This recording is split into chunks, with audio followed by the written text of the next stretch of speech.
Albert Breer, walk me through what you know about the first trade that happened, where the Jaguars go up to 2. Why was Cleveland willing to not draft Yeah. Travis Hunter? Walk me through what you know about the first massive trade of this draft and the biggest. Well, I think for Cleveland, a lot of it comes back, Rich, to the Deshaun Watson trade. And I think they were finally feeling the effects of the draft pick drain over the last few years, in that they were getting aging in certain spots on their roster at running back along the offensive line.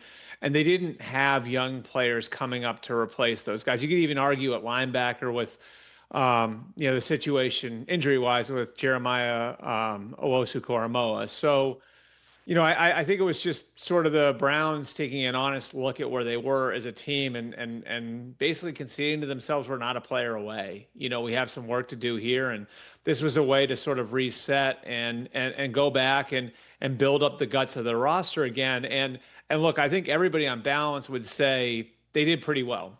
To only drop 3 spots, add a 2 this year, add a 1 next year.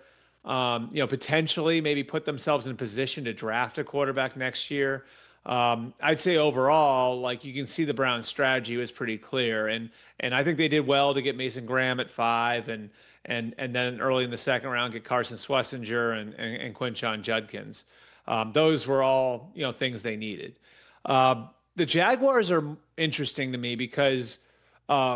Like they did a lot of background work on Travis Hunter, but they were very disciplined about not doing the extra stuff that you'd normally do with a guy you're going to put that much investment in, right? Like, so they didn't do the 30 visit because they weren't doing those. They wanted to have a level playing field for all the prospects, but they did a ton of work. And, I think what's interesting here is like with Cleveland, I just mentioned, the timeline. It's like, okay, can we build fast enough? And they just sort of determined we got to build the guts of this roster back up. We're not that close. Where with Jacksonville, I think it was almost the moves you would see a team that's on the precipice of something really big make. And I sort of wonder, does this mean they think pretty highly of what they inherited? And because this is a sort of move like that James Gladstone and Liam Cohen were part of in Los Angeles.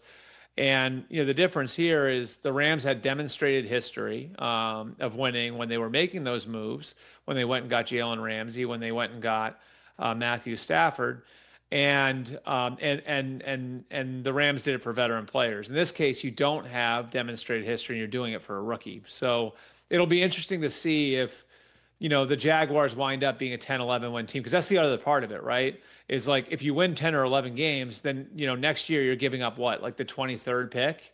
Whereas if you're what the Jaguars have been the last couple of years, you're giving up something in the top 10. Catch the Rich Eisen Show live weekdays from 12 to 3 p.m. Eastern on Roku Sports Channel in the U.S.